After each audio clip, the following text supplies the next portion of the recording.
So before I get into this video, most of you probably don't know that I have a website where I sell things that I design. For some reason YouTube won't let me link the shop, but I've made things like this Pretty Patty bracelet with custom box to match SpongeBob's stand, these Jack-Officer plushes, this rainbow monkey bracelet. But the reason I'm telling you this is because if you want any of the things I just mentioned, you can DM me on Instagram and I'll give you that exclusive discount. You see this? For you, 35 plus shipping. You see this? 25 plus shipping. You see this? Well, actually that one's already a good price. Plus shipping. But if you want to get your hands on any of these exclusives, just DM me on Instagram. Or don't and have me hate you for the rest of your fucking life. But let's get into the video. So it's been quite some time since I made a video on my favorite alcoholic DJ, Akademiks. If you were here for that, then you probably know that I hate this guy more than I hate Star Wars. He is a loser who gets drunk on stream while keeping a butt plug shaped like Drake's head in him at all times. And to call himself a media/news company is insane, because he would literally post pictures like this with the caption, "Odell Beckham is rocking a 200k watch while stiff-arming niggas trying to tackle him." That sounds like someone replying to that picture on Twitter, not a caption from a news company. And believe it or not, like who? Yeah, Ripley, but he's still posting shit like that to this day. You won't be able to see any of it for yourself though, because he deactivated his Instagram, and you're like, oh no, why? Well, it's because hip-hop personality DJ Akademiks accused of rape and sexual assault. A woman filed a lawsuit claiming the YouTube commentator drugged and then raped her at his house in New Jersey in 2022. She says two other men also sexually attacked her at the property earlier in the evening.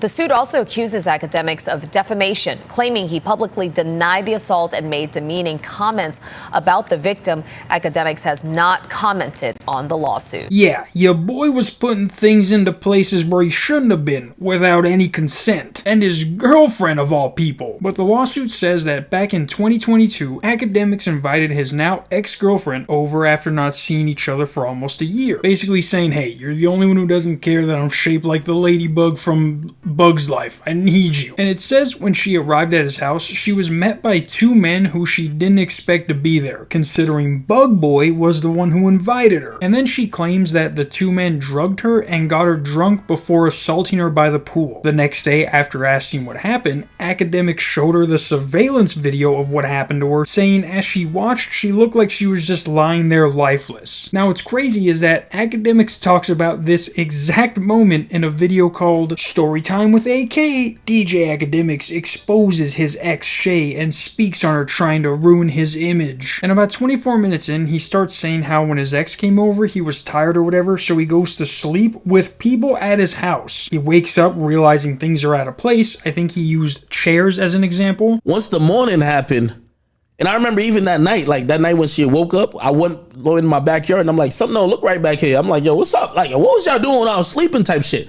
Cause I know, like, if you, nigga, I live in my crib dolo, nigga. Like, don't get no ideas, but dolo, nigga, like, nigga, I know when I know the chair, the tan is right there. I know this is right there. And I'm like, I go in the backyard. I'm like, why this is over there? Why this is over there? So Mr. Feng Shui over here notices that people like to get comfortable when they're at somebody's house. And also he's probably a little jealous his girl didn't invite him to play musical chairs or whatever they were doing. But the next day, he says as he's letting his dogs out, he again notices something's off, which gets him to go and look at his security cameras to see what actually happened. This is the morning. I'm looking around. I'm like, what the fuck?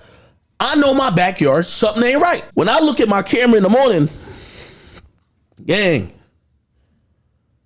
the shorty was getting like, I don't even like, she was getting trained by my two mans. Now something that's odd to me about this part of the story is that unless he just saw loads of fucking semen all over the furniture, what could he have possibly seen that would make him go and need a look at his security cameras? He didn't say anything was stolen, he said something was off, so which probably meant that he saw some chairs in some fucking positions and he's like, oh my, say it ain't so, and then he saw that it was so. He apparently didn't care at all though, because even after seeing what happened to her, she claims that she woke up the next day and inside Akademiks' bedroom with him pulling her hair and opening her legs, basically having sex the only way this person knows how to. But according to text messages in the lawsuit, later that same day, Akademiks texted her to get tested, and that he would do the same, which they are saying is proof that he had unprotected sex with her that night. And it's like, unless her vagina queefed the residue of the last guy onto his weenie, then she has a pretty good case right there, no matter how many times he analyzes the video. So I ain't even gonna hold you, nigga. I scrolled in the video, nigga. I got the video in my shit. I scrolled in. I said, bro, here's a video of him fucking you. You know, he did that over his phone, just crying like, oh my god, I can't believe you let him do this. Oh my god, you let him do that too? Oh my god. Well, you want to have sex or not? Because it's not really up to you at this point. It then continues to say that she went to the hospital and did the whole test kit and everything, and they found traces of this little chipmunk semen inside of her. So even after crying about how his homies were all up in her, he goes and raw dogs it the same night. They bear dogs it. He was bear dogging the sloppy thirds. He's like, hey, do you see this? Both of them were fucking my friend. It's my turn next. It also says that she sat down with Akademiks for a recorded call where she claimed that Akademiks graphically recounted and admitted to having sexual intercourse with her, even going as so far as to describe her vagina. That's some weird shit, I'm not gonna lie. Kinda reminds me of when Jared Fogle wanted that lady he was talking to describe what she would do with her kids for him. I'm getting the same kind of vibe right here. Like, who describes a girl's vagina to them to try and be sexy? Like, unless you're giving them lessons on the names of each part, and even then, I'm pretty sure they got that covered. I don't even want to pretend what he would be like on the phone because it's just so weird. I like how it looks like somebody did origami with a slice of ham. But don't think that this is something new and that his ex just brought this up out of nowhere. There were videos being made on this months ago when this video came out, pointing out all the weird shit he would say. One motherfucking day though, shorty got drunk as fuck because she's a drunk, and I went through her phone. Imagine calling someone a drunk when you are literally DJ alcoholic. This is the same guy who has said for the last 12 years, he's almost drank every day.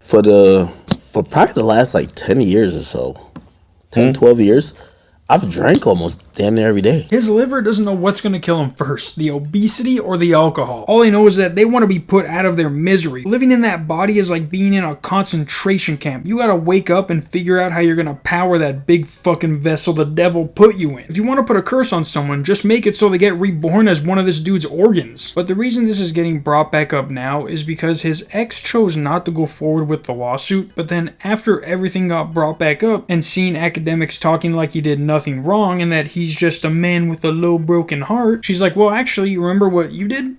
You remember you were doing it so good, you were actually describing what my vagina looked to me. You were like, it looks like somebody karate chopped a ball of slime. Now, I guess Akademiks thought he was in the clear because of the video he had of the other two guys, but he completely forgot what he did right after that. He's like, actually, I think what they did is actually way worse, so can we just not focus on what I did so much? Oh, we won't, trust me, but the law will. You know it's bad when you have to limit the comments on your posts so that nobody comments about what's happening, but then again, that also makes you look a little more guilty. As of today, he has not responded to any of this other than that video months ago and then him deactivating his Instagram. So the account is actually back up, but look what he comes back with. Look at the message.